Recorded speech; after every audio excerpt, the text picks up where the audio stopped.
12 अंकों पर इस वक्त एसजीएस निफ्टी कारोबार कर रहा है। स्तर है करीब 7,547 का, यानी याद रखिए एज पर इनिशियल स्ट्रेटेजी आज 7580 शॉर्ट होल्डर्स का स्टॉप लॉस 7580 के ऊपर पॉसिबिलिटी लॉन्ग की और बनेगी, और अभी भी आप लॉन्ग कर सकते हैं, लेकिन आपके स्टॉप लॉसेस 7480 के। हम बात कर रहे हैं मानस जायसवाल के साथ। अभी हमने बात की थी ब्रेक से पहले एक स्टॉक पर, याद रखिएगा महाराजा बैटरीज पर। दूसरा स्टॉक जिस पर शायद हमें आज फोकस करना चाहिए वो है स्टॉक ऑफ द डे। आइए चलते हैं सीधे न्यूज रूम में जानने के लिए उसको। मनीष। धन्यवाद वीरेंद्र। आज के लिए जो stock of the day share होगा वो होगा जीएम ब्रेवरीज, जिसमें कि आज के ट्रेड में एक अच्छी रैली देखने को मिल सकती है। 3 बड़े पैमाने पर शेयर को चुना गया, फंडामेंटल, टेक्निकल और ब्रोकरेज हाउसेस की राय के आधार पर शेयर को चुना गया। सबसे पहले फंडामेंटल की बात करें, देखिए इस कंपनी के तीसरी तिमाही के नतीजे काफी शानदार देखने को मिले थे और पिछले 2 तिमाहियों से कंपनी ने काफी बेहतर नतीजे दिए हैं। तीसरी तिमाही में कंपनी के मुनाफे की बात करें तो वहां 157% का जंप देखने को मिला था और बिक्री में भी करीब 18% का उछाल देखने को मिला था। इबिटा मार्जिन की बात करें तीसरी तिमाही में तो वो भी मल्टीफोल्ड बढ़ता हुआ दिखा था, जब हमने देखा उसमें कि 10.5% से बढ़ के वो करीब 25% के आसपास होता हुआ दिखा था। यानी नतीजे काफी शानदार इस कंपनी के तीसरी तिमाही में देखने को मिले थे। एक बड़ा ट्रिगर इस कंपनी के साथ फंडामेंटल आधार पर देखें तो एफआईज जो पहले इस कंपनी में हिस्सेदारी होल्ड नहीं करते थे, उन्होंने पहली बार सितंबर में इस कंपनी में हिस्सेदारी बढ़ाई है। अगर वैल्यूएशन वाइज देखें तो पूरा ये सेक्टर जो है 61 के पीई पे ट्रेड करता है, जबकि ये शेयर केवल 20 के पीई पे ट्रेड कर रहा है। यानी अच्छे नतीजों के बावजूद वैल्यूएशन वाइज ये शेयर बेहद सस्ता है। इसीलिए नतीजों के बाद केआर चौकसी ने इसमें खरीदारी करने सलाह दी थी। उन्होंने इसमें जो टारगेट दिया था उनके हिसाब से आने वाले दिनों में शेयर 1318 रुपए तक के लक्ष्य को हासिल कर सकता है। अब थोड़े टेक्निकल की बात करें, देखिए ये शेयर पूरे बाजार के गिरावट में, जब बहुत ज्यादा मिड कैप शेयर हैमर हुए, ये शेयर कभी भी 100 डेमा के नीचे नहीं गया। लगातार पूरे बाजार गिरावट में इसने होल्ड किया और बाजार में जब थोड़ी रिकवरी आई तो शेयर में भी रिकवरी देखने को मिली और ये आज के डेट में तमाम अपने इंपॉर्टेंट मूविंग एवरेज के ऊपर ट्रेड कर रहा है। डेली देखिए, मंथली देखिए, वीकली देखिए, तमाम चार्ट पे ये शेयर बेहद मजबूत है और इसीलिए लगता है कि अब उन शेयरों में जिसके फंडामेंटल्स काफी बेहतर है, जिसमें ऑलरेडी बहुत ज्यादा गिरावट आ चुकी है, जिसके चार्ट्स काफी बेहतर है, उसमें बड़ी उछाल देखने को मिल सकते हैं। इसीलिए आज के लिए मैं 880 रुपए के लक्ष्य के साथ इसमें खरीदारी करने की सलाह दे रहा हूं, लेकिन 805 रुपए का आपको इसमें स्ट्रिक्ट स्टॉप लॉस लगाना होगा।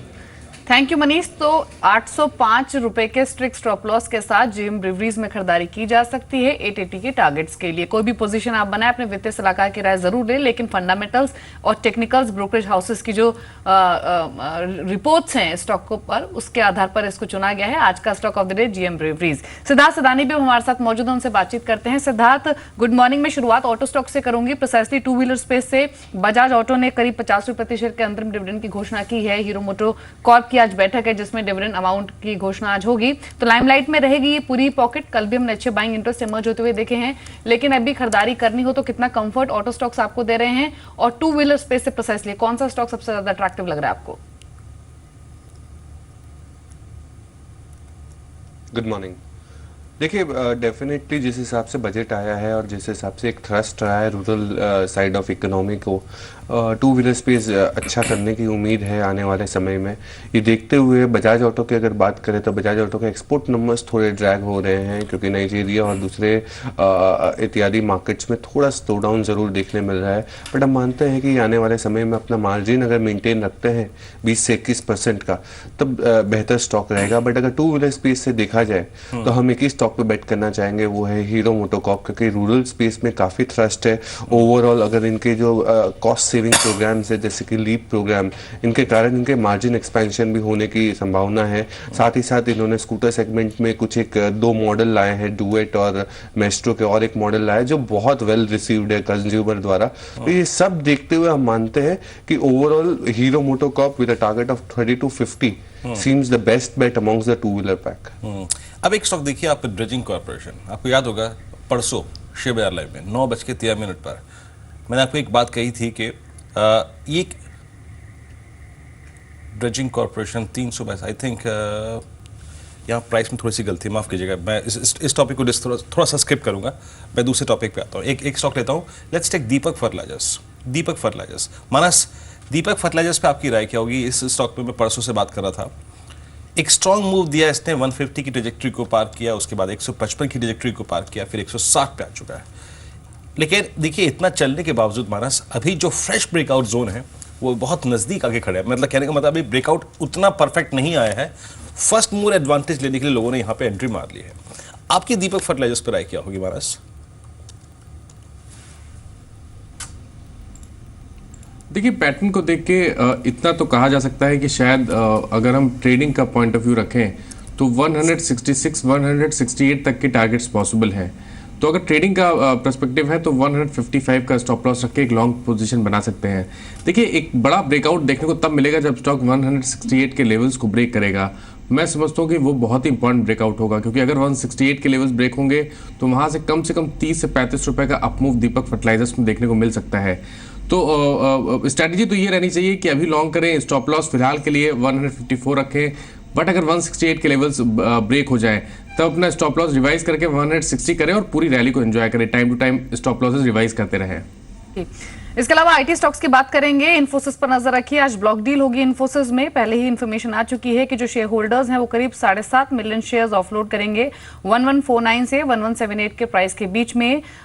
जो शेयर होल्डर्स अपनी शेयर्स ऑफलोड कर रहे हैं उनमें S Gopalakrishnan, S D Shibulal, Kumari Shibulal और श्रुति शिबुलाल शामिल है। तो इन्फोसिस में ब्लॉक डील्स होंगी, नजर रखकर चलिए। साथ ही खबर है एम्फोसिस पर भी काफी समय से बस बना हुआ है कि एचपी का जो 60% के आसपास का स्टेक है उसको खरीदने के लिए कई सारी कंपनीज ने इंटरेस्ट जाहिर किया है, लेकिन अब जो लेटेस्ट इंफॉर्मेशन है उसके मुताबिक टेक महिंद्रा इस रेस में सबसे आगे है और एक अग्रेसिव ऑफर उन्होंने एम्फोसिस के लिए फाइल किया है। तो नजर रखिए एम्फोसिस पर भी और टेक महिंद्रा पर भी। सिद्धार्थ, मिड कैप आईटी में भी आपकी चॉइस क्या है? एम्फोसिस, टेक महिंद्रा की तो मैंने बात की ही, साथ ही साथ बीते 2 सेशंस में जिस तरह से गिरावट आई है माइंट्री में, मैनेजमेंट की ओर से जिस तरह से क्वार्टर 4 को लेकर वार्निंग आई, उसके बाद एक स्टीप रिएक्शन शेयर में आया। 1:1 बोनस का भी एडजस्टमेंट था कल।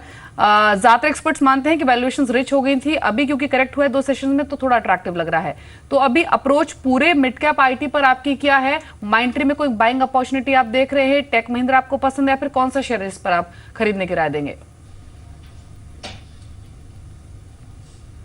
देखिए, मिड कैप आईटी स्पेस में एक बात बरकरार रहती है, वो है अर्निंग वॉलेटिलिटी, क्योंकि यहाँ पे अर्निंग वॉलेटिलिटी बहुत ज़्यादा है। सो ये स्पेस में हम मानते हैं कि अगर कोई भी माइंट्री या इत्यादि स्टॉक को हम ट्रैक नहीं करते हैं, बट अगर मिड कैप आईटी स्पेस में अगर कोई स्टॉक देखना है तो वो है persistent system. Overall digital business space में काफ़ी आगे है। अगर बैलेंस शीट की बात करें तो स्ट्रॉन्ग बैलेंस शीट है, क्लीन बैलेंस शीट है, बेटर मार्जिन्स कोट कर रही है। अगर पिछले कुछ क्वार्टर्स की बात करें तो हम मानते हैं कि अगर डॉलर रेवेन्यू ग्रोथ या रेवेन्यू ग्रोथ की बात करें कॉन्स्टेंट करेंसी पे भी अच्छी परफॉर्मेंस देखने मिली है। सो ओवरऑल स्पेस से मिड कैप आईटी स्पेस में हमारा एक ही कवरेज है, वो है परसिस्टेंट सिस्टम। लार्ज कैप में हम मानते हैं कि इन्फोसिस और एचसीएल टेक दोनों ही उम्दा स्टॉक हो सकते हैं लार्ज कैप स्पेस के। जी हाँ, चलिए इस बीच हमारे साथ एक और मेहमान जुड़े हैं, मयूरेश जोशी, बात करने के लिए। मयूरेश, गुड मॉर्निंग कार्यक्रम में स्वागत है आपका। मयूरेश, आपने अपने क्लाइंट्स को राय क्या दी है? देखिए, अब हम एक ऐसे लेवल पे आ चुके हैं जहाँ पे आपको एक व्यू तो बनाना पड़ेगा। आप फुली इन्वेस्टेड रहें, पार्शली इन्वेस्टेड रहें या फिर कुछ भी ना करें।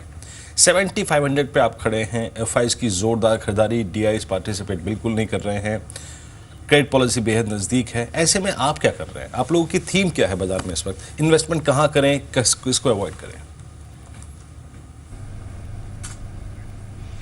मॉर्निंग विनय जी, आई थिंक जो बड़ी इवेंट हो गई है, जो बजट है, आई थिंक, और इसके जो की टेक अवेज है, मुझे लगता है जो स्पेंडिंग के नॉर्म्स और कार्ड्स इंट्रोड्यूस किए हैं फाइनेंस मिनिस्टर ने, स्पेसिफिकली हाईवेज, रोड्स की तरफ, इंफ्रास्ट्रक्चर स्पेंडिंग और रूरल स्पेंडिंग, मुझे लगता है काफ़ी कंज्यूमर डिस्क्रिशनरी कंपनीज़ हैं, जो कंपनीज 2 व्हीलर स्पेस को केटर करती हैं, और मुझे लगता है generally I think companies which will also cater to the EPC and BOT business, I think ये बहुत अच्छी तरह से परफॉर्म कर सकती है। I think the caveat being, I think जो बैड मानसून हमने लास्ट 2 सत्र में देखे थे 2 वर्षों में, आई थिंक अगर अच्छे मानसून रहते हैं ये वर्ष तो मुझे लगता है I think that will provide an impetus. तो मुझे लगता है क्लियरली थीम्स पे प्ले आउट करना चाहिए, और जो थीम्स हमें अच्छे लग रहे हैं वो है 2 wheelers, consumer discretionary, large cap IT, cement stroke infrastructure और ईपीसी और रोड प्लेस।